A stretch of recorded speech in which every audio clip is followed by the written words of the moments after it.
Mesdames, Messieurs, chers internautes, c'est un plaisir de vous retrouver di leen dalal ak jàmm si émission bi cette fois-ci ñu am mbégte lool dal imam Amadou Mahtar Kanté écrivain mais également xam-xam màcc si wàllum finance économique donc finance islamique plutôt ñu bàyyi ko mu nuyoog yéen laata ñuy xuus si biir débat imam ñu ngi lay nuyu.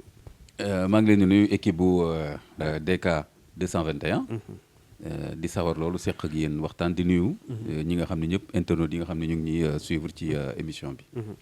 Alors donc yéen tamit nuyu nañ leen ñi nga xamante ni yéen a ñuy suivre à partir de Dakar 221 am mbégte lool di échanger ak yéen et pour vous également ci premier point bu ñuy waxtaanee dina ci bokk ci li nga xamante ni moom mooy la sortie de l'ex-procureur Serigne Bassirou Gueye actuel président de l'OFNAC démb gis ngeen ko mu def benn sortie muy ñëw ci li nga xamante ni mooy lu muy jàppee accusation yoo xamante ni Ousmane Sonko moo ko porté contre sa personne ngeen gis également mu ñëw ci détails yu bëri dina ñëw ak imam mais également dina bokk ci waxtaan bi la sortie également de madame Aminata Touré ginnaaw bu ñu ko exclure fële ci Assemblée nationale mu jàpp ne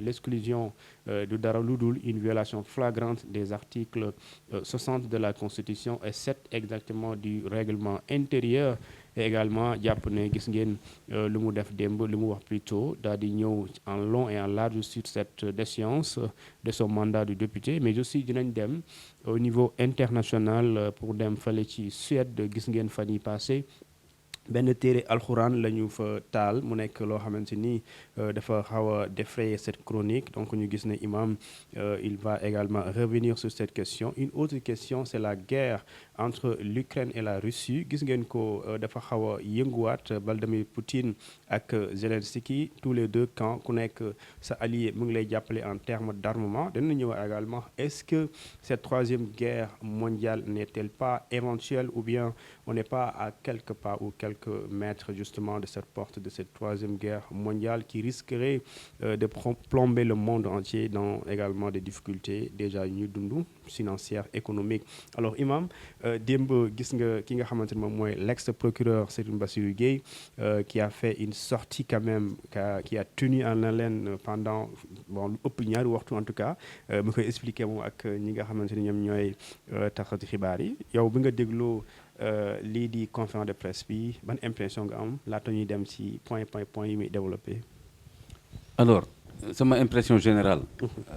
yi ma ci am mooy que vraiment. bu ma ko xoolee nii ba réfléchiraat ci depuis démb. dama naan finalement yaakaar naa ni ex-procureur bi.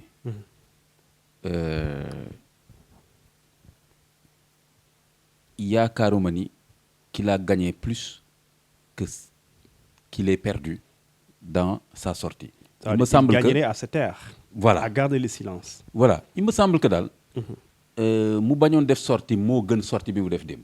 donc sortie kon néew ma warul woon def sortie mais dama ni sortie bi mu def. baaxul. waaw te moom mi ngi xataraay yi mi ngi wax ne préparé na ko. mais surtout mais gis ba bëri na ay flottement bëri na ay zone d'ombre yoo xam ne moom ci boppam sax il le reconnaît wax bu yegg adverbe yooyu ni ñu koy waxatee proverbe yooyu. wax bu yegg dof borom xel yi mën nañ jëli yenn. bon ñan ñooy borom xel yi. problème bi loolu la. deuxième chose aussi mooy technicité problème mu dossier judiciaire.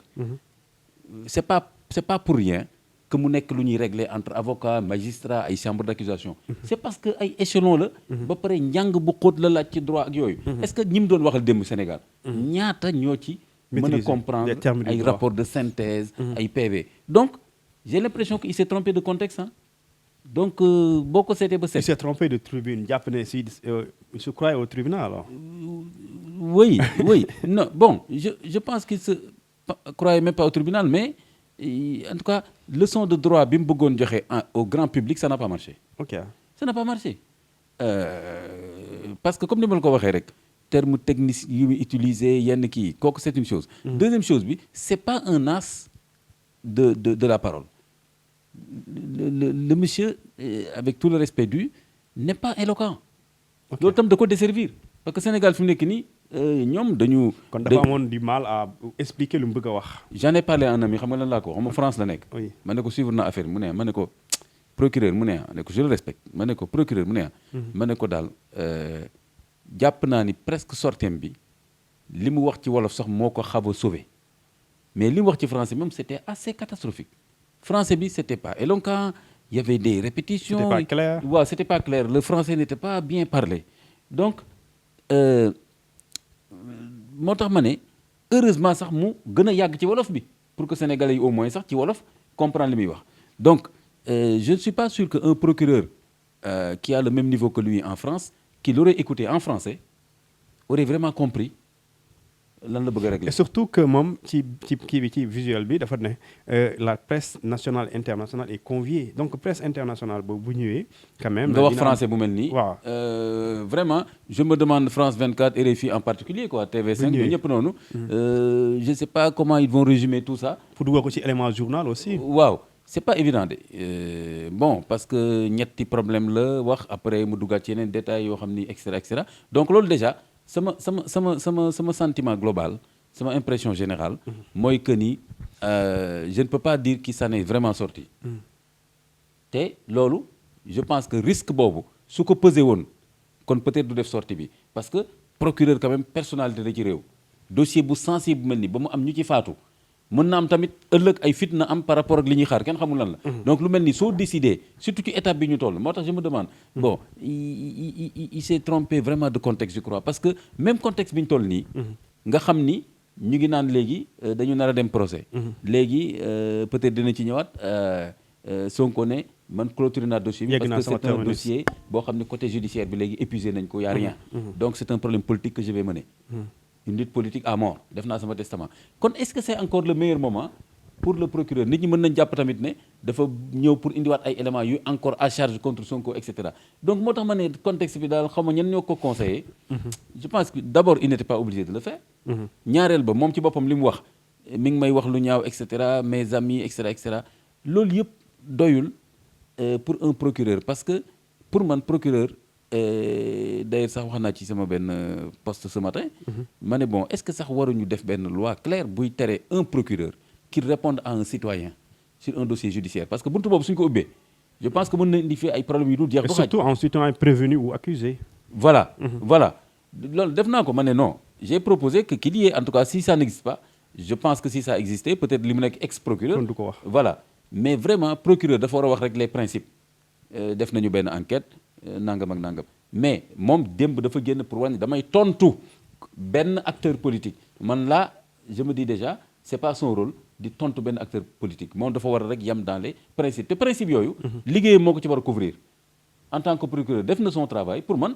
kon moom waroon na ci jeexal. il peut faire une ginnaaw depuis que ñu jëlee dossier bi ci loxoom ci la waroon pare. waaw man daal mi ngi mën naroon convaincre bu fekkoon sortie bi. dafa génne ay éléments yu décisifs yoo xam ni vraiment yu graaw la yu leer naññ que ni nii ak nii la demee et que peut-être loolu dañ ko nëbboon mais nag comme léegi Sonko wax na li léegi je mets ça sur la table nangam mais comme loolu amu fa kon sortie bi finalement c'était pour régler quoi. C'était pas trop pertinent selon yow. C'était pour man de il a beaucoup plus perdu ci sortie bi que gagné parce que boo xoolee tamit gis nga question yi mu tontuwul pour man justement boo naree def sortie bu mel ni vas-y jusqu'au bout. nga leeralal li nga war a leeral yëpp voilà. dama ñëw pour leeral mais finalement leeral lu bëri. voilà leeral lu bëri te partie technique bi aussi. bëri na ay jaxasoo des fois il parlait de 2 PV des fois 2 rapports. des fois mu ne supposons que rapport bi am bon. bon nan ngay. des fois mu utiliser conditionnel. voilà bon rapport bu amul en tant que procureur yow bul sax dugg ci ay suppositions. parce que déjà dafa wax ne si j'ai mis la pression aux gendarmes je l'assume. mu ne si j'ai mis la pression aux gendarmes. mu yàgg mu ne kenn ci ñoom sax peut-être moo ko wax ñeneen ñi waxuñu ko. yooyu yëpp. oui loolu du ko servir loolu daf koy desservir.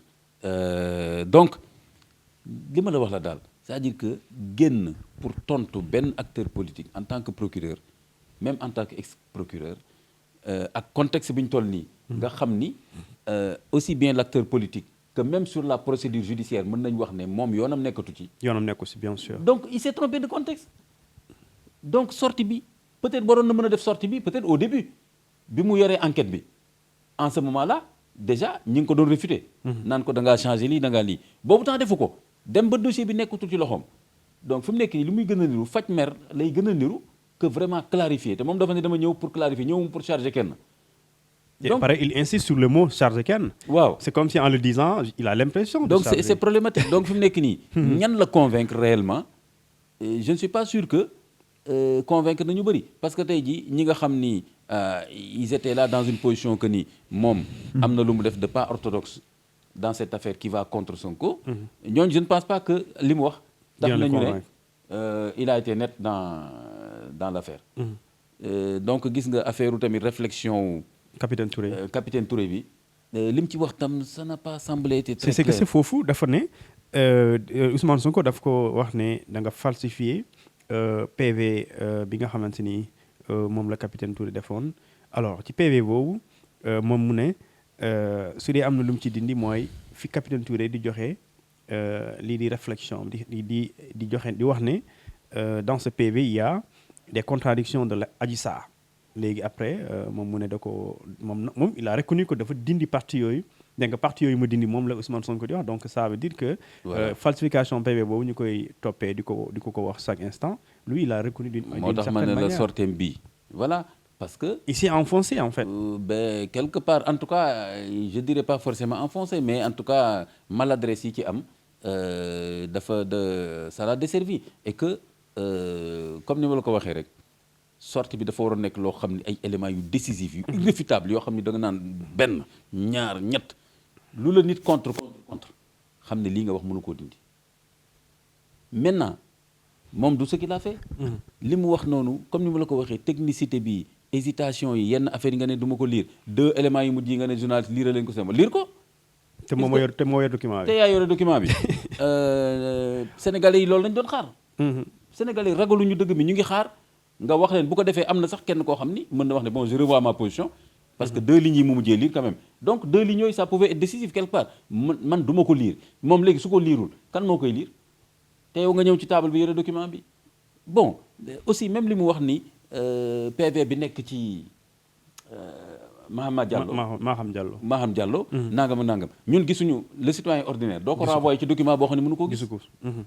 donc moo tax ma ne la grosso modo je pense qu'il est de bonne foi et que dafa bëgg a seetal deram loolu rek laa gis ne moo tax mu def ma dolli ci 3e dimension sax mooy dafa muñ ba mënatul muñ mu ñëw tontu li ñu koy wax mu ñëw tontu alors que pour man justement procureur du def noonu comme genre defante lay def instant voilà pour man procureur dafa war a am ci liggéeyam ba ñu jam ko ci liggéeyam ci loo xam ni il y a des procédures yoo xam ni moom la war a utiliser te procédures yooyu en général c'est pas public moo tax ma ne la procureur bu fekkee ni léegi ku procureur yor sa dossier boo génnee ne ko doo wax katu dëgg saay nga rek mu génn def table conférence de presse ne day tontu waajooju kon justice dootul am par contre le procureur il fera face aux avocats des personnes qui sont impliquées ñooñu lay waxanteel ak seen avocat yi génn wax nañu lii lañu wax mais keroog procureur bi mu ñu waxee lii xoolal Diallo du mës a génn fu nekk nii Maham Diallo du mës a génn fu nekk nii wax audition ba na mu demee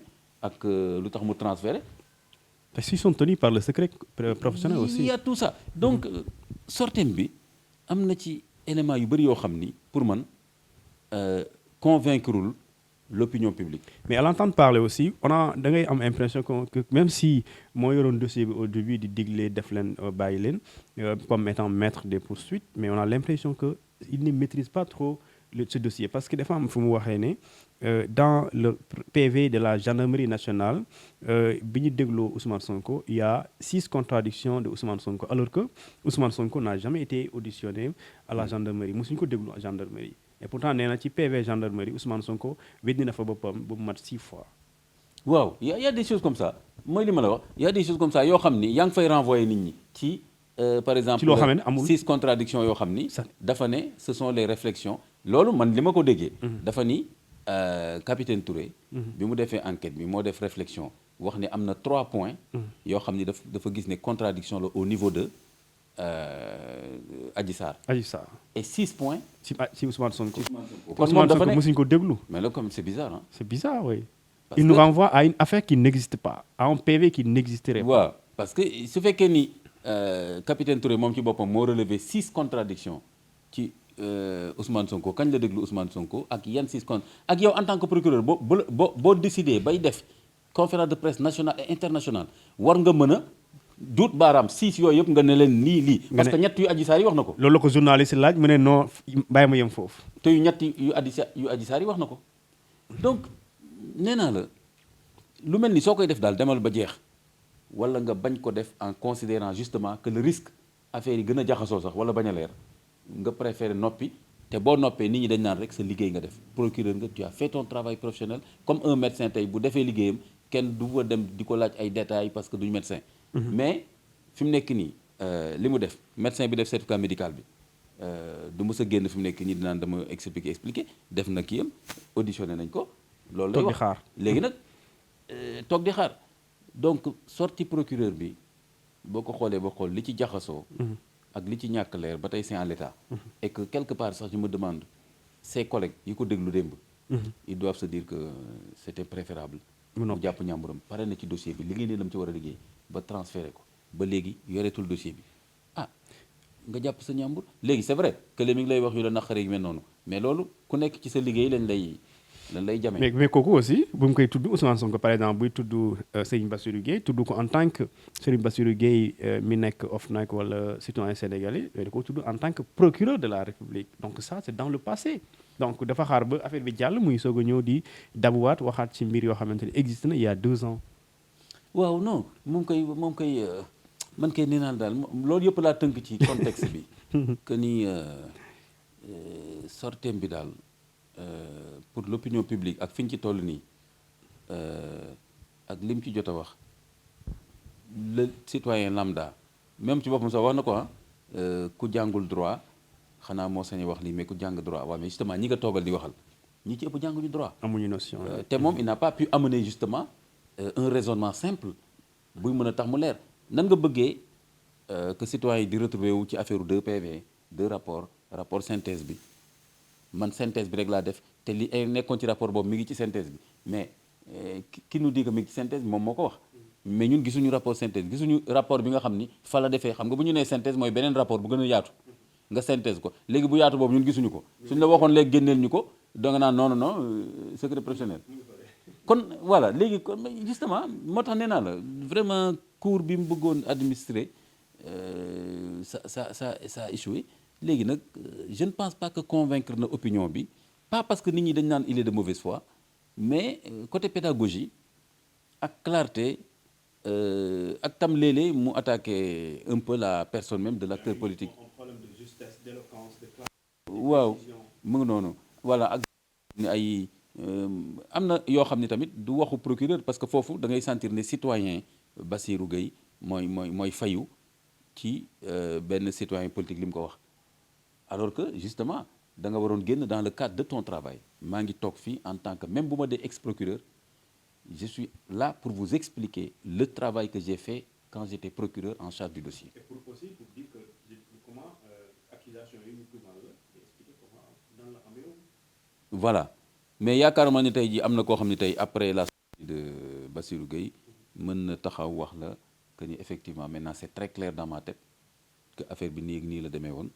et que lii ak nii la demee bon peut-être am na ay points yu positifs mooy ci peut-être je sais pas peut-être renvoi yi peut-être le fait que mu wax ne su fekkee ni procédure bi dañu gis ne dama ko changer wala dara moom ak ay avocats am mën nañ dem chambre d'accusation demander que ñu xoolaat procédure ko au lieu di dem cour suprême parce que naa bon di cours de droit la joxe parce que je me suis dit que xanaa avocat yi lay jox cours de droit parce que avocat Sonko yi xanaa yaakaar naa ni war nañu xam lan mooy yoon bi gën a gàtt parce que j'ai l'impression que ñoom avocat yi lay jox cours de droit c'est un problème parce que bu fekkee ni yaa ngi expliquer opinion publique bi que ni avocat wu Sonko yi même foofu noonu on sent qu'il est seul et tout yooyu yëpp dama gis ne ay wax la yoo xam ni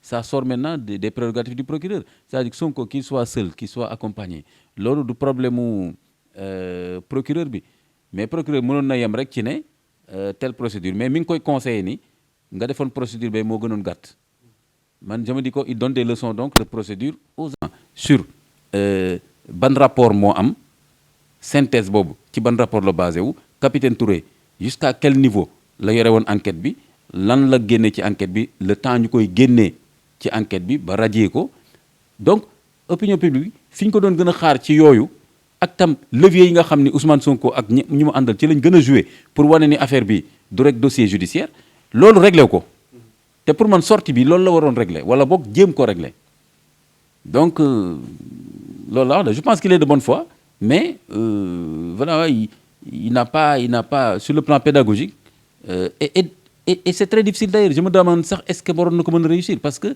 sur le plan pédagogique dossiers yu technique yu mel nii yu compliqué nii pour nga ñëw expliquer ko le grand public c'est pas évident tey jii am na yoo xam ni boo woon tey médecin ne ko expliquer ko grand public du ko mën am na loo xam ni boo woon tey xaw ma lan beneen métier bu mën a doon au grand public du ko mën parce que day am ay prémices yoo xam ni su ko nit ki xamul dès le départ du xam logique bi am entre lii ak lii ak lii ak lii gisoo par exemple bon enquêteurs yi boo nee j'assume su fekkee ni enquêteurs yi dañu def lii am naa droit ne leen lii ak lii ak lii le citoyen lambda day gis nag rek kon laal nga rapport d'enquête bi léegi est-ce que convaincre nga ko pour wan ko ni sama sañ-sañ la mais tam li ma ci laal nangam boo nee li ma ci laal changé wul dara xam nga wax na loolu mais boo nee changé wul dara comme changé wul dara li mu changé wul est-ce que ñun mën nañ ko gis ba xam ne entre li nga njëkk a jot ak li dem ci Maham Diallo dara changé wu ci xam nga mi ngi wax naan fële ñaari éléments yi ña nga fa par contre bi bon loolu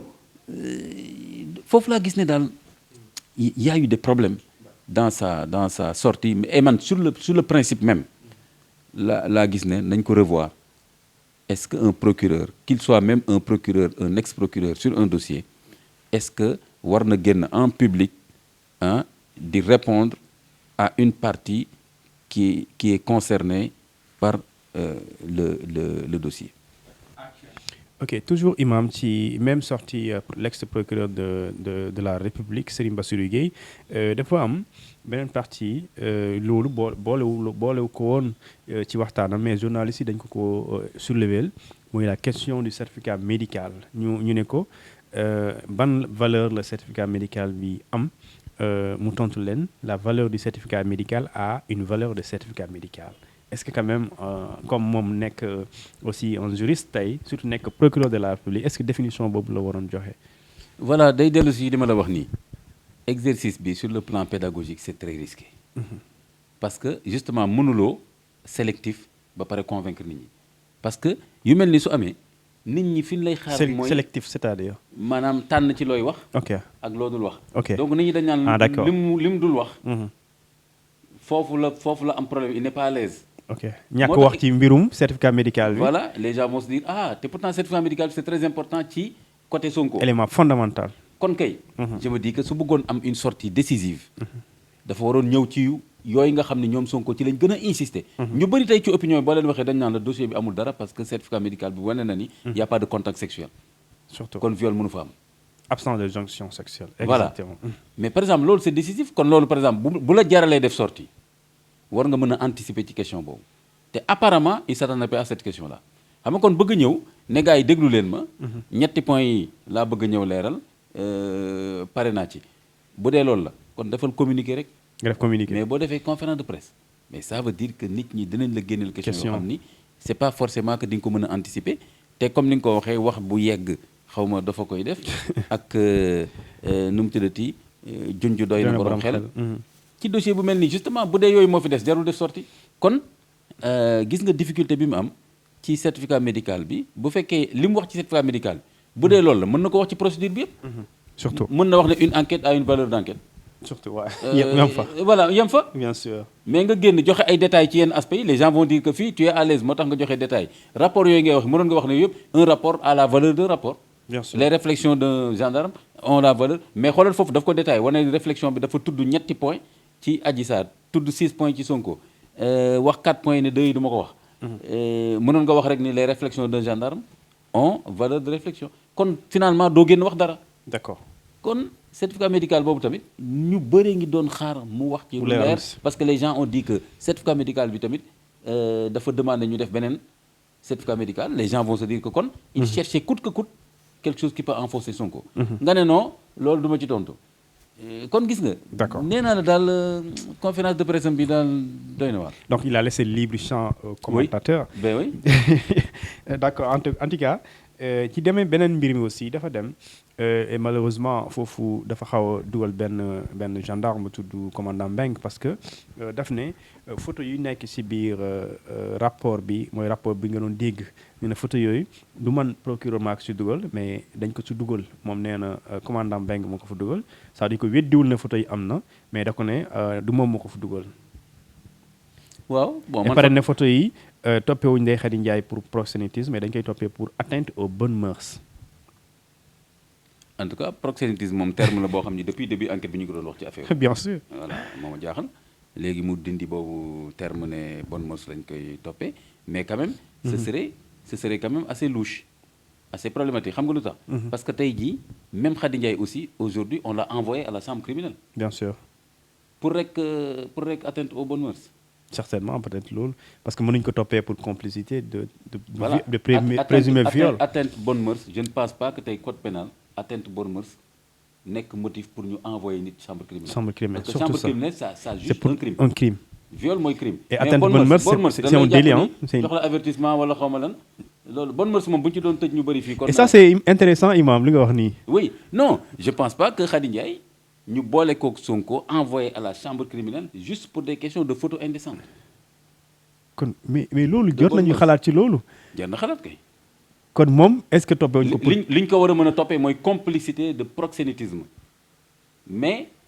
pour lu jar ñu yóbbu la chambre criminelle bonne mœurs. mais proxénétisme boo ko toppee Ndeye Khady Ndiaye di nga ko toppee kii di Adji Sarr parce que loi bi daf ne en matière de proxénétisme kii patron bi ak ki ñuy jaay ak kiy jaay la yëpp la ñuy jàpp tëj. kon normalement war nañu topp Adji Sarr kay. moo tax affaire boobu war nañu ko topp bu baax parce que Adji Sarr d'abord majeur la au moment des faits du mineur. oui ñaareel ba Adji Sarr man gis naa ay déclarations yu bëri. yu mu wax de tout le monde se massait nu. kon loolu war nañ ko topp moom tamit ci mauvaise mœurs. ak même peut-être proxénétisme parce que une femme massée nu un homme quand même lu doy waar la ba pare non seulement moom mu wax ne doon na ko def. ñu ko ciy fay xaalis c'est un aveu.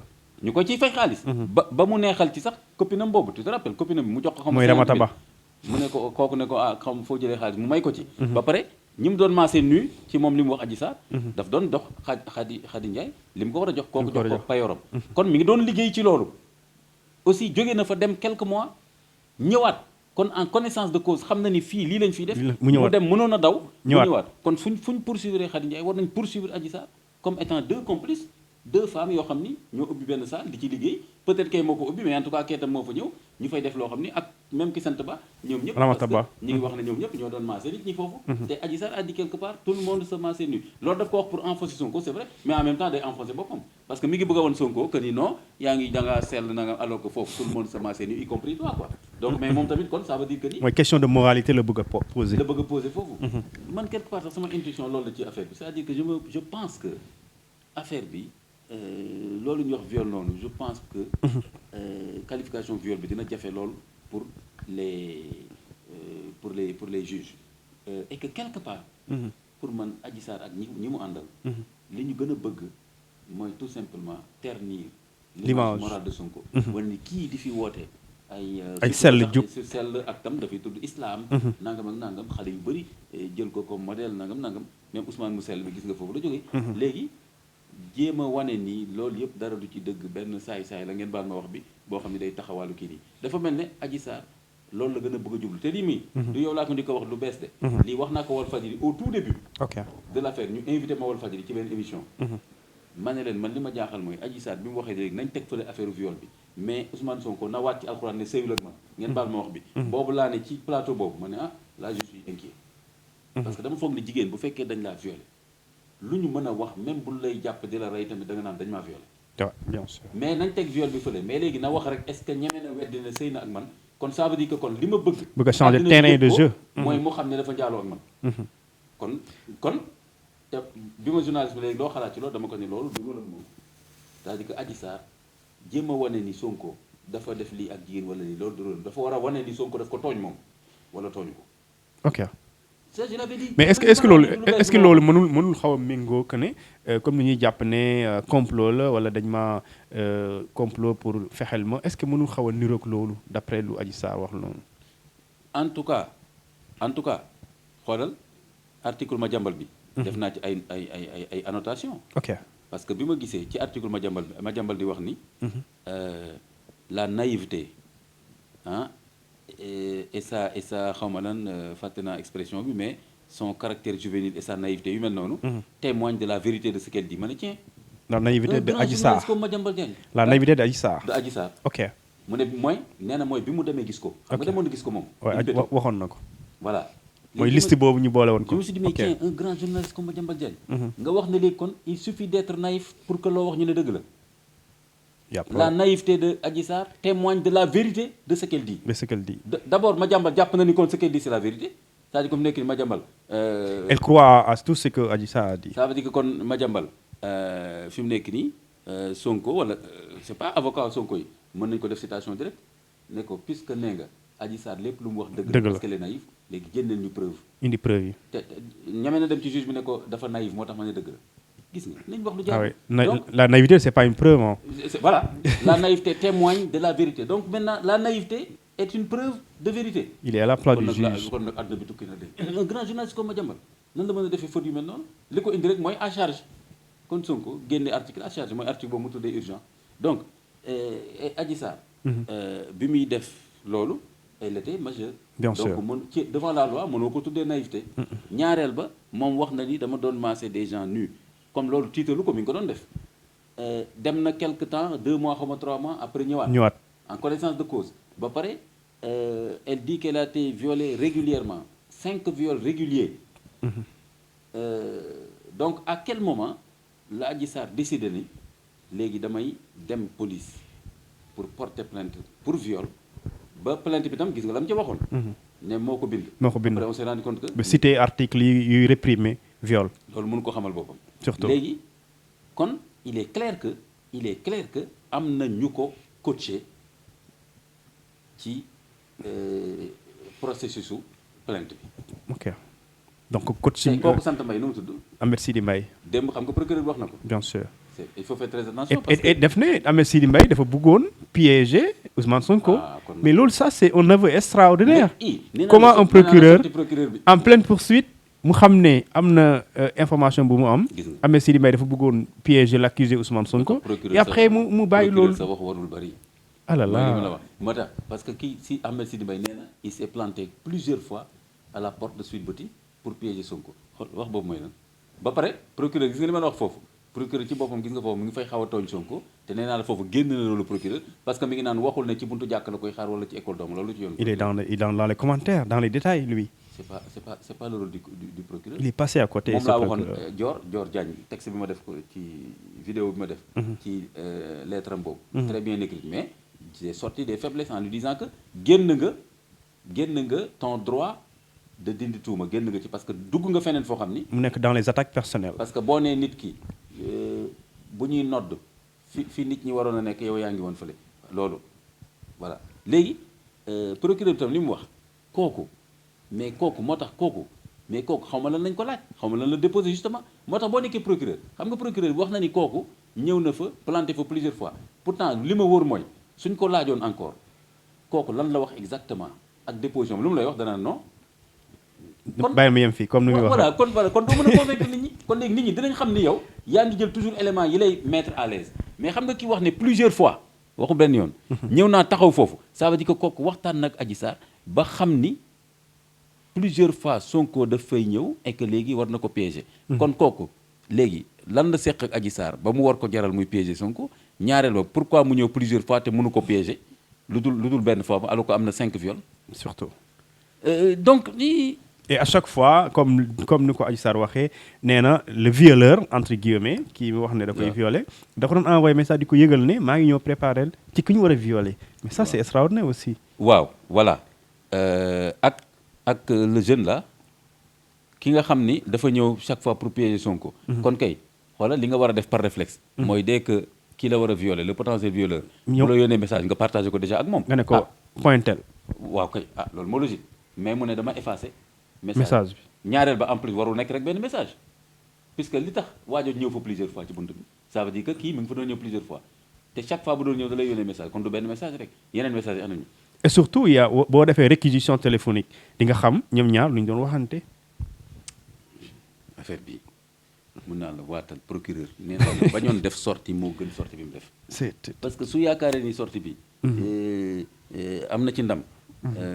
Je pense pas parce que élément technique yi muy joxe yooyu ku nekk mën nga ko comprendre wala bañ a comprendre wala interpréter nu mu la neexee par contre opinion publique bi li ñu doon gën a xaar affaire certificat médical bi ak ay éléments yu décisifs indiw ko.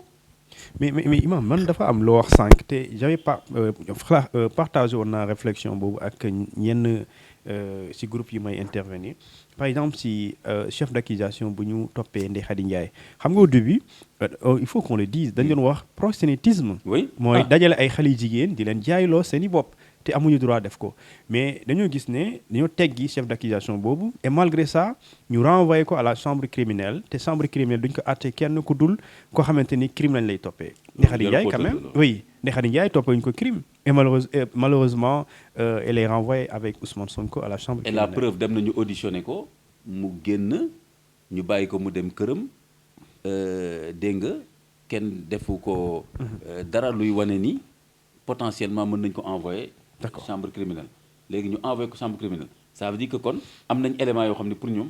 potentiellement mën na nekk crime. loolu mënul basé wu rek ci ay photos yu indécentes. surtout.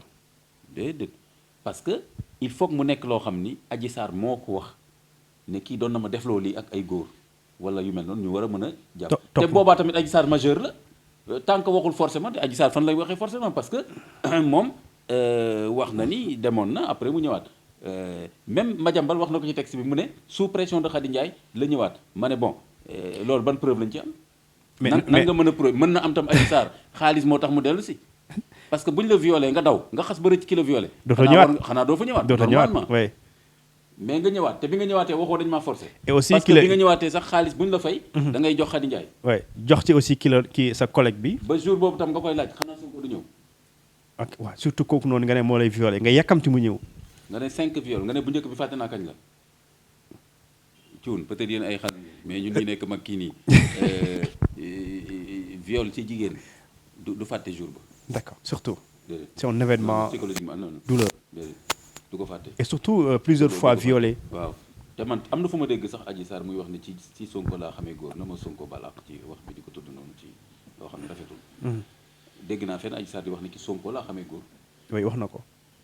alors xam góor premier da ngay jàpp ne da nga am sobe. tu as honte tu as honte de toi-même.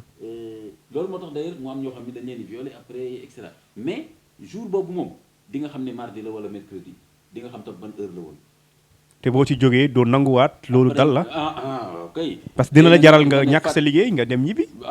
wala nga dem yégal ko say parents. ak wala say xarit yu la gën a jege. loolu tam question bu ma jaaxal la xoolal yow Khady Ndiaye jël na la. ne la del def massage. amul moom benn yoon bu mu wax ne Khady Ndiaye daf maa jël pour ma nekk prostituée. wax ko noonu di joxe service sexuel xam nga wax ko benn yoon. déedéet. même bi mu waxee sax ni dama ëmb. après dafa ne non man dama ko waxoon noonu rek. prétexte pour génn. waaw léegi musul joytu Khady Ndiaye viol. loolu moo mënoon indil Khady Ndiaye vrai problème. doo génn jàpp sa njàmbur wala nga neutre ci te moom papaam ci affaire bi ba fi ñu toll nii daf cee neutre kon le fait que ñu violé la 5 fois te waxoo ko say parents te sa papa mi ngi dund war nga am aussi ay demi frère demi sœur nijaay Sénégal tolloogul foo xam ni famille atome xam ni koy waxate nucléaire moo fi nekk. loolu yëpp nga mën ko nëppal kenn rek nga ko wax mooy kooku te kooku noonu. Ahmed Sidi Mbaye il faut savoir exactement. l'origine de leur relation de leur proximité. mais imam déjà ci li nga wax nii dafa bëri élément plus que ngay avancer plus que ngay gisaat yu bees parce que déjà oui sa famille kenn impliqué aussi mais gis nañ lu gën a yéeme mooy depuis lu mat 2 ans elle est gardée sa sécurité est assurée par les éléments de la BIP. mais ça aussi est-ce que du jox raison kii di Ousmane Sonko bu waxee ne mbir mi di def ay vidéos provocatrices. waaw c'est ça ay sinap moralement am na yoo xam ni da ngay def sortie essentielle yi rek yi nga soxla. wax ci pare si détails yi mu waxoon keroog ci affaire violence sexualité bi xam nga nan ak coaching boobu ñu ko defaloon ba France 24 jëloon ko. français bi ñu ko traduiral bu neex boobu noonu. tu sens qu'il y a une équipe derrière boo xam ni. RFI France 24 TV5 ak ñoom Françoise Hélène Gueye. au-delà de ñaar ñooñu. il y a toute une équipe. derrière. keroog tam na mu solo ci jour kii ba. procès bi la provocation ku ñu violé beneen. c'est comme si on est en benn Oscar. mais c'est ça après tamit après audition bi tam def na benn sortie boo xam ne gis nga dañu dagg fin bi. parce que mooy bi mu commencé wax ni Sonko xam nga yow sam papa dem deful li nga def mel noonu subhanallah ñi ko ci xale bi nii sa papa loo ci tudd ci. ah oui. tu sens que. tu sens qu'il y a des gens qui sont prêts. ay déballage oui. c'est-à-dire que wax loo ko n'importe quoi pour dugal Sonko sans tenir compte du fait que ni moom comme elle est cuite dans l'affaire parce que yi ñu koy def loo it man wax naa ñu bëri ñu koy def loo lii bu doon seen doom bu jigéen duñu ko def loo. ñu ko def loo. loolu man wax naa ko plusieurs fois. mais ci ñooñu nga wax ne dañ koy chargé gis nañu sortie bi en tout cas ñu jëri dañu jàpp ne moom si d'après lu mu doon expliquer le procureur dafa doon chargé Ousmane Sonko mais dafa am keneen ku bind kooku moom dafa bind mooy Cheikh Yérim Seck heureusement yow bind na la mais daf ci wax ci exemple am na ñu mel ni Cheikh Ahmadou Kanté ñoom ci Sénégal mën nañu compter ci ñoom mais dafa am ci benn partie moom ci ab. loolu c'est un ami. ah bu nekk France de man yëguma ko woon de parce que man PDF bi laa jot lii rëguma yëpp. lire naa ay quelques chapitres. moo jékki-jékki woo ma guddi ne ma Yérim Seck. bind na la tudd na la. yaa ngi ci liste mais de vous à moi ma tiit. yaa ngi ci livre nit la mais dëkk bi fi mu nekk nii kër kuñ tudd nga tiit. ah ouais parce que doo xam lu ñu lay tuddee. ma ni te comme ñoom ay enquêteurs lañu yooyu. te comme nit laa ñàkkul aussi mus naa def benn ñoom yaa 5 ans wala xaw ma lan ma ni. te tàgguwul la woon. daf ma wax rek. ma ne yàlla na ma yàlla suturaal. loolu ma ne la loolu laa njëkk a ñaan. après mu defoon ma capture d'écran ma gis muy wax ne bon. macha allah comme li nga wax nii ma ne ba sant yàlla. sant yàlla mais ci livre boobu aussi dafa am benn chapitre 16 page 181 182 muy wax ne. n'a pas créé l'affaire Adji Sarr mais il n'a rien fait pour l'arrêter parce que l'affaire de Adji Sarr est son affaire Cheikh Yérim Seck moo ko bind. Ah oui. Alors oui il a écrit comme ça. Mais après mu continue également daal di wax ne oui Ousmane Sonko n'est pas à son premier exemple d'après ñu ko expliqué comme quoi si on habitue des faits bon mu nekk loo xamante ni tey moom moo créé débat bi malgré insécurité routière bi fi nekkoon mais dafa changé donne bi moom ñëpp di wax ci livre bi ba démb la Bassirou Gueye daal di changé moom tamit actualité bi. mais Cheikh Yérim Seck loolu mu wax garaaw na ah. oui c'est qu'il a dit su fekkee ni wax na ni.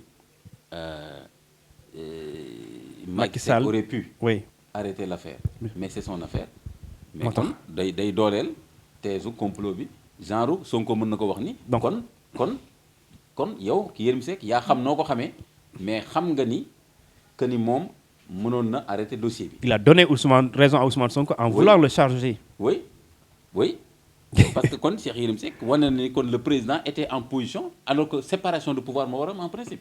Bien sûr kon su fekkee ni Cheikh Yérim Seck moom xam na ni président mënoon na arrêter dossier bi kon mi ngi reconnaître ne président mën na intervenir ci dossier bi. ba pare defu ko parce que daf ko arranger dossier bi kon ne pour ñu mën a jàpp Sonko donc Cheikh Yérim Seck li mu wax ni rafetul ci Macky Sall ak. mais aussi responsabilité Macky Sall aussi en tant que chef de l'État war nañ ko mën a teg sur la table. ah waaw. parce que say njaboot bu ñuy jotee nga xam ne yow lii mën na bu continuer jëmul kër surtout 14 personnes daal di ci dee lu toll ci 600 personnes daal di ci am gaañu ba tey ñu ngi faju ñu bëri ñàkk seen liggéey ñenn ñi dañoo yàq seen alal. alors loolu quand même bien sûr mënoon na ci mën a yegg. nee naa la bu ne ci principe bi rek. surtout sur la base ci principe bi rek en tant que président de la République. séparation de pouvoir moo ko war a njëkk a bàyyi xel. ok njëkk a bañ ñu dugal ko ci benn dossier. parce que lii c'est un dossier judiciaire. te man dès le départ loolu doon wax et man dès le départ je saluais sa position disant que c'est deux citoyens qui ont un problème judiciaire man du ma ci wax. après l'affaire yi emballé wu gars yi commencé ñëpp di ci wax noonu. j'ai trouvé que même Mamour Diallo j'ai trouvé qu'il a été maladroit parce que dossier bu mel nii waru ci woon dugg. parce que le fait que woo ndaw si rek day mën na ni am nga contact am xam nga fu mu nekk am nañu la mën a amal contact am même bu fekkee na nga ni. dama ko woo rek pour. ba pare moom oui da doon woo incessamment le docteur oui. c'est maladroit. oui parce que Sonko ngi taxaw daal da ngeen ma complot ba pare yéen tamit ngeen di wonteeg ndaw seeg naan ko dañ la jàppaleeg nangam mais c'est quand même. et aussi daf doon woo docteur Ousseynou Gueye di ko teg pression di ko laaj lan mooy résultat lii di certificat oui Mamour Diallo. ah bon il y a eu des réquisitions téléphoniques yi wax loolu. Et même le docteur l'a dit clairement. Oui. te docteur bi tam moom certificat médical bi mu établir il a maintenu il a dit que moom boobu la def. moom loolu Pape dafa am ñaar. dafa am bi ñu wax ne le 2 février à le 3. waaw moom nee na le 3 la def.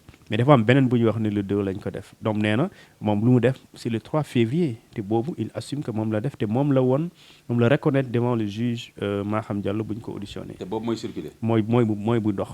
mooy bi dox kon le 2 boobu moom boobu kan la. le 2 boobu nag moo tax ñu naan boobu baaxul parce que balaa ngay dem ci médecin di def réquisition il faut que gendarmerie dem def loolu ko donc mënoo ñu violer le plus tard nga xaar ba le 2 defal ko sa bopp parce que du yaa koy defal sa bopp. même dañ ko defal seen bopp ba pare saisir gendarmerie saisir waat docteur Alioune Gaye le 3 pour mu def un certificat médical et ce certificat qui pourrait être valable aussi parce que boobu moo am réquisition gendarmerie. donc ces deux là finalement de toute façon foofu dañ fa def erreur ñi bëggoon wutal Adji Sarr preuve en particulier le jeune là. erreur wala parce que moom nee na maa ngi planté wu chaque fois pour piéger ko kon kooku moom c'est clair ah léegi dañu def erreur parce que du noonu la ñu war a produire. est-ce que erreur mën nañu ko jàppee faute lool. waaw parce que ñoom c'est bien prémédité. erreur mooy ça n'a pas été intelligent. ok ouais. pour trouver une preuve décisive là. d'accord parce que d'abord yow plusieurs fois nga fay planté wu. war nga mën a quand même. première fois bu doxul nga ne bon deuxième fois lan laay def mais nga plusieurs fois pour piéger donc ça veut dire que quand même c'était pas très intelligent cette affaire beneen affaire bi mooy que ni la présence d'un liquide n'est pas une preuve de viol. bien sûr. moo tax ma ne la vraiment. c'est pourquoi maître avec son camp il insiste sur le test ADN. parce que am na nu ñu ko expliquer un médecin il dit bon même puisque am na massage nit ki mën na am sperme. ki mu massé ba pare dugal ko ci oram. et tekkiwul ne am na viol comme ni ñu ko expliquer. oui mais bien sûr oui non seulement loolu mais ngeen baal ma wax aussi non seulement loolu naa affaire bi la non seulement loolu mais contact sexuel sax mën na am te du viol. waaw bu dee am na consentement. oui. ok kon au moins à 2 niveaux mënoo ba tey amoo preuve. donc cette affaire là juger ko quand même c'est tout à fait difficile. parce que ki ne dañ maa violé 4 fois 5 fois ça veut dire que 4 fois 5 fois maa ngi nangu nekk en position que waa ji violé ma parce que violé na ma benn yoon ma daw dem sama yoon après ma ñëwaat 2 fois 3 fois 4 fois 5 fois. et qu'est-ce qui l'empêchait de refuser. ma di wax avec une certaine régularité ndeysaan un viol régulier. mais quand même. bu toppalante. dans un dossier quand même bizarre hein. Et qu'est-ce qui l'empêche qui pouvait qu'est-ce qu'il. Adji Sarr aussi ma wax la benn affaire c'est pas une femme nu ma ko mën a waxee maigrichonne et cetera qui peut pas se défendre. bien sûr. yaakaar naa ni boo ko bëggee sàkku bu la gàjjee wala mu wéq la du yomb. et surtout loolu day nekk trace au moins boo ko tiitalee première fois bi doo ko defaat. non boo ko gàjjee sa preuve lay nekk parce que day am traçabilité trace. moo tax ma ne la am na cuune ñi ko wax ni dañ ko wax ni fexeel ba am liquide am. et cetera et cetera loolu du preuve. et d'ailleurs certificat médical bu docteur boobu ne serait-ce que docteur boobu certificat médical am rek. même boo indee beneen moom bi mu def nga xam ni gendarme ñoo ko di defal bi boobu mënoo cee bañ a tenir compte te boobu. boobu lu mu wax mooy absence de jonction sexuelle. voilà kon. et quand il y a absence de jonction sexuelle on ne peut pas parler de viol. loolu moo tax procureur bi mënul tontu foofu parce que suñ ko nee su ne waaw c'est vrai que certificat médical dafa ne absence de jonction sexuelle kon nit ñi mën nañu ko wax ne kon lu tax ngeen poursuivre dossier bi. surtout d'où l'intérêt de renvoyer ça à la chambre criminelle. et que peut-être mënoon ngeen poursuivre dossier maintenant ci leneen mais pas ci mën ngeen poursuivre dossier bi affaire proxénétisme wala xaw ma lan mais pas. affaire ou viol. Et dans ce sens Ousmane Sonko serait quand même acquitté d'office. Oui, parce que mënoo wax ne.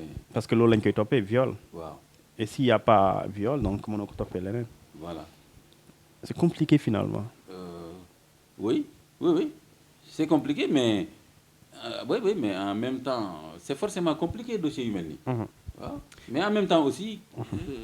man je me dis que en tout cas surtout en position de procureur. dossier yu mel nii moom. Vraiment dimbale nit ñi. D'accord. ba loo ci wax rek. mu yem ci sa cadre liggéey. D'accord. Alors cette fois-ci Imam on va parler de politique cette fois-ci avec le cas de Mimi Touré sa déchéance de mandat à l'Assemblée nationale alors dañoo constater l'APR en tout cas ñoo wax dañoo constater sa démission nee nañ moo tax. ñu dàqulu ko parce que dañoo voté lu pour ñu bureau assemblée nationale bureau bi daal di voté sept voix avec PDS même d'ailleurs wàllu ñu voté ñu daal di ko déchoir ci poste de mandat plutôt à l'Assemblée nationale moom mu def démb sortie boobu mu ñaawlu li nga xamante ni moo am parce que daf ne c'est une violation de l'article 60 et 7 du règlement intérieur bi wax ne député pour nga dàq ko il faut mu démissionner par écrit ou bien par voie orale te nee na moom loolu amul. mais oui apparemment amul parce que kenn dégg ko mu déposer lettre de démission. Mimi Touré n'a pas sa langue dans sa poche. Oui, dans sa poche, mais dans son cerveau. Dans son oui. Dans sa poche de jean. Ouais. Voilà, et que donc kenn dégg ko mu ne déposer naa lettre de démission. bind na fi lettre moog Guy Marius Sagna yónni ko Cour suprême pour casse xaw ma lan kon tam su fekkoon day démissionné je pense que xam na nu ñu koy bindee. bindu ko waxu ko dafa gedd ndax jàpp ne qu'il n'a pas été traité correctement lañ ko diggoon. joxuñ ko mais il n'a pas démissionné. Bien sûr. Donc je pense que mënuñu invoquer ay articles yoo xam ni ku démissionné. lay atte voilà. kon bu dee loolu dafay indi d'office une violation des articles. ah waaw normalement parce que ku démissionné dégg nga wala ñu exclure la par des procédures régulières du parti dégg nga la ñu mën a wax ne tu perds ton mandat. mais comme démissionné wul te fi mu nekk nii sax est-ce que mën waa après le démissionné ah non. non ba léegi démissionné wul. ah. dañ ko pousser à la porte. waaw. maanaam dañ ko exclure en s'appuyant sur des textes mais quand même il y a pas de base juridique légale. parce que texte bi waxul loolu non on l'a exclu mais elle n'a pas démissionné. ah d'accord on l'a exclu mais par contre su fekkee ni on l'a exclu elle n'est plus membre de. oui quand elle est exclue elle n'est plus parlementaire elle n'est plus députée. donc su fekkee dañ ko démettre. ci fonction député après l'exclusion c'est normal quoi. c'est normal que mu dem ñu exclure ko. non kañ lañ ko exclure. non dañ ko exclure le mercredi. waaw le mercredi. waaw lañ ko exclure. ci vote bu ñu organiser assemblée nationale. ñoom nee nañu dañoo constater que ne elle a cessé toute activité politique au sein de l'APR au sein des Benno d'où le motif de son exclusion mais selon les textes yi waxul loolu. waaw oui. elle n'a pas démissionné. elle n'a pas démissionné. donc mën nga cesser ay activités. 100% nga démissionné comme souvent je suspends mes activités. bañ a dem mën nga toog ay at sax doo ñëw ci parti bi. mais ba tey tu es membre. donc c'est le cas légal. voilà donc teguwul ci yoon le fait que ñu démettre ko ci mandat alors que elle n'a pas démissionné dafa gedd jour boobu. mais elle n'avait pas démissionné donc elle restait membre. et ça aussi pour j'en veux pour preuve en 2008-2009 en tout cas Macky Sall dénonçait ce même fait parce que il y avait les cas Mame Mbaye Ndiaye ak Moustapha Cissé Lo qui ont été exclus de l'Assemblée nationale par le biais du PDS parce que jamono jooju Macky Sall dafa démissionné woon dem commencer créer son parti donc mu démissionné ñooñu ànd ak moom waa PDS exclure leen moom mu xeex ko mu dem ci presse internationale bi di wax ne c'est une violation des articles comme yi ma cité tout à l'heure donc lui après bu mu faloo daf leen rétablir fay leen seeni salaire et par 2023 mu def la même chose. kon ñoom Mbaye Ndiaye war nañ génnaan nag def sortie bu honnête. ñu dénoncer daal ne nii lañ doon xeex. mais Sénégal quand même. voilà mais voilà dans ce cas-là c'est vraiment injuste et tout maintenant en même temps aussi xam nga politique dafa doy waar quoi parce que Mimi Touré aussi je pense que c'est pas la première fois ma wax ko bon moom tam quelque part je me dis que est-ce qu'elle pouvait échapper un peu à ces petits trucs là ces trucs de mesquinerie là. parce que moom tamit en un moment donné ni mu joxe woon boppam Macky Sall ci di ko défendre ci position yi muy jël yëpp. des fois tamit affaire bi ça retourne contre toi parce que tey jii xoolal par exemple Mimi Touré position yi mu amoon sur les dossiers de détournement public. surtout Karim Wade par contre gis nga CREI bi mu arrêté kenn déggul Mimi poser la question pourquoi arrêter CREI bi dafa mel ne Karim rek lañ ci doon. alors qu'il restait 24 dignitaires. est-ce que dégg nga Mimi casse affaire boobu. non bu mu demee tamit conseil économique social. Aminata Touré dafa budde passation de service bi. te nee na ko am na 2 milliards yoo xam ni expliqué ko est-ce que taxaw na IGE nañ ñëw contrôle bon je crois que wax na ko comme ne IGE contrôle et cetera.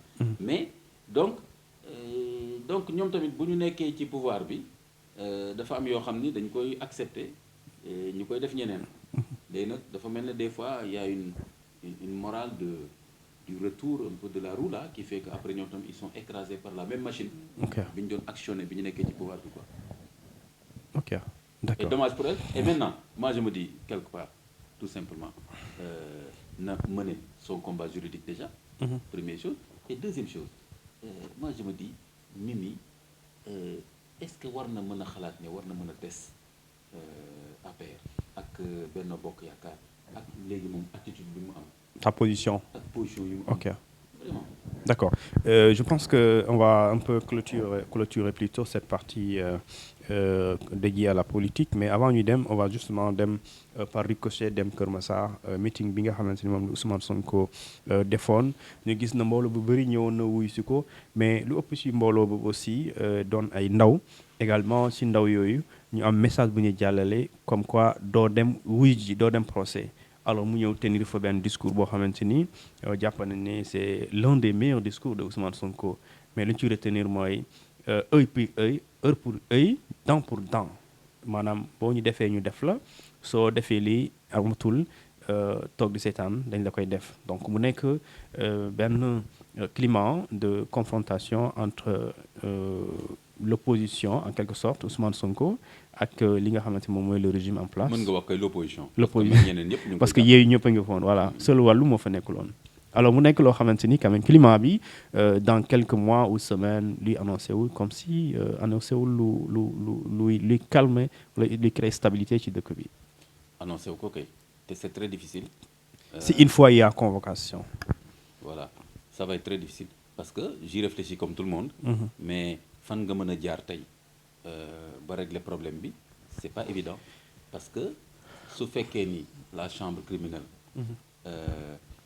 épuisé nañ procédure bi parce que ñu la déposé nañ ñoom suñu rejeté le dépôt des avocats de Sonko jàpp datu procès en ce moment-là ça va être extrêmement tendu bien sûr parce que waa Sonko yi ak Sonko ci boppam ak opposition bi yëpp nee nañ maintenant le dossier est purement politique kon ci terrain politique bi lañ koy régler comme ni ko Abdoulaye Wade waxee woon waaw duñ dem procès un procès politique c'est rek dans la rue am na nag ñu may wax ne mën na aussi nekk stratégie que Sonko daf leen di tiital wan leen ni du yombee noonu mais su demee ba ñu fixer procès et tout mën na dem ne serait-ce que première séance bi déglu peut-être wax après génn dem yoon ne du ma ñëwaat.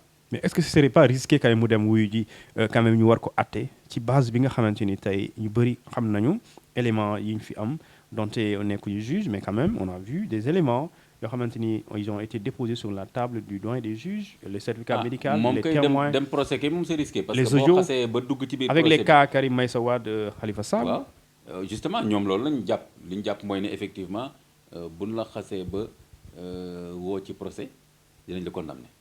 léegi nag bien sûr que c'est risqué moo tax sama xarit boobu bi ñuy waxtaan ma ne ko non yaakaaruma ne mu nekk stratégie de parce que dafa ne ma non moi je pense que quand même Sonko su demee ba xam ni il n'a pas le choix convoqué nañu ko procès dina dem ma ne ko pourquoi pas mais man nekkul li ma foog mobilisation bi ma gis nii ak opposition bi ñoom Khalifa Sall ñoom kii ku nekk si ñoom fi mu nekk ni position bi nga am mooy que ni Macky Sall moom mooy tànn ay ñi participer ci élection yi noonu la éliminé woon. oui sélection présidentielle à la place d'élection présidentielle. voilà donc fi mu nekk nii waa opposition bi. ñoom dañu jàpp ne que vraiment dossier bi maintenant c'est devenu purement politique. mais aussi est-ce que foofu duñu mën a jàppale aussi bu dee y a pas de convocation et que ñu prête le flanc est-ce que mënuñu wax ne justement que l'État est faible. non non pas forcément pour man parce que. xam nga lu tax peut-être justement foofu la ñu war a def attention ci amalgame. ok allez-y surtout il faut éviter à ce que. ñi nekk ci pouvoir bi en particulier. jàpp ne voilà. jàpp ne seen dossier la et que dañu war a wan Sonko que ni ñun mën nañ la jàpp loolu justement erreur la c'est un dossier entre deux citoyens. donc c'est pas un dossier entre quelqu'un et le pouvoir. maintenant c'est quelqu'un on peut dire au moins entre quelqu'un et le pouvoir judiciaire. bien sûr les comptes nekk nii ñoom Macky Sall yëpp nii li ñu mën a wax rek mooy en tout cas ñun duñu intervenir ci procédure judiciaire bi. léegi nag chambre d'accusation bi ñoom suñu waxee nii on arrête la procédure. ah kon la procédure s'arrête. Et en ce moment kenn du wax affaire ay état dafa faible wala président Macky Sall dafa faible wala APR dañu faible. C'est la chambre d'accusation qui a considéré que. Donc on peut espérer le parquet après la saisine. Le parquet aussi peut le faire. Le parquet aussi peut arrêter le dossier. Le dossier. waaw ok alors dinañ ñëw ci biir boobu beneen. te quelque part aussi ma jeexale foofu noonu. oui allez-y. dëkk day toll foo xam ni. xam nga tout n'est pas purement objectif hein. ok même justice ça se fait dans un contexte. donc adduna bi yëpp gis nga parquet bi. mën na xam ni peut-être il y a quelques éléments un peu truc mais en même temps le pour et le contre. Par rapport ak éléments yi nga xam ne qui semble dire qu'il y aurait entre ça ak une confrontation. bu nar a ñëw le parquet peut se dire je prends mes responsabilités je fais le pour et le contre lii jarul yóbbu procès pour nar a am loo xam ni. d'accord lii du ko fa du fa leere. ma jox la benn exemple ni tey. xoolal actuellement fi nekk ni Biden.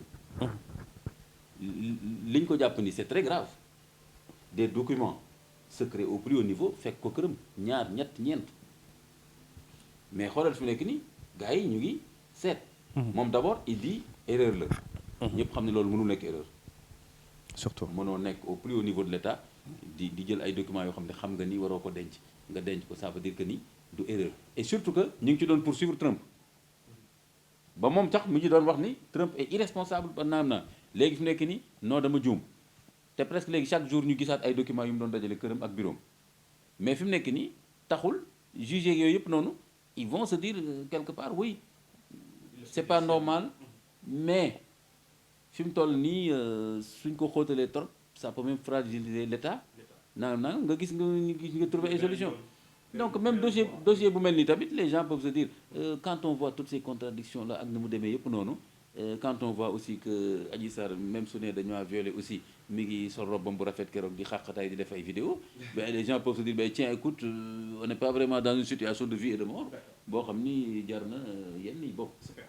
Alors je pense que je comprends par là moi au nom de la paix et de la stabilité quand même on doit privilégier sur ce qu'on appelle la République. Oui et de la fragilité du dossier. Surtout ça.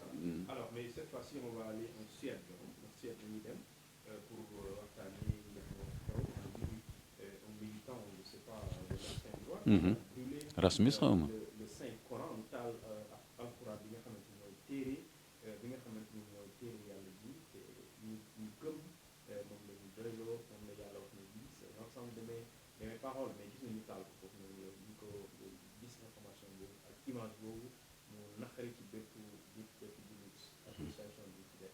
Et il paraît que Rasmus boobu là il est habitué des faits donc c'est un cancre maintenant auto-da-fé boobu mu def gis nga loolu tubaab yi seen bopp ñoo ko gën a bañ parce que histoire tubaab depuis le Moyen Âge lakk ay téere lakk ay borom xam-xam tubaab yi loolu daf leen marqué et France en particulier mais même dëkk yooyu tamit donc lakk livre dañ jàpp ne cancre moo koy def dof moo koy def baar moo koy def parce que livre toujours am na loo ci mën a jàng lu ñu bind rek lu nit bind mën nañ ko archiver jàng ci dara parce que bind ci boppam déjà rek dignité doomu aadama la animaux yi duñ bind donc moo tax Europe ku fa lakk livre rek moom déjà yow xeeb nañ la léegi nag kon waajooju après la gëstu ay mbirum yëpp gis ne il est membre du parti d'extrême droite et que léegi moom ci boppam sax génn na di wax ne beneen waay moo ko jox xaalis xaw ma ñaata euro nag pour mu def ko xam nga kon deful ko sax en tant que position anti Coran et cetera kooku tey jii li ma wër ba wër mooy Rasmus boobu xaw ma boo ko ne woon tey citeel ma benn surat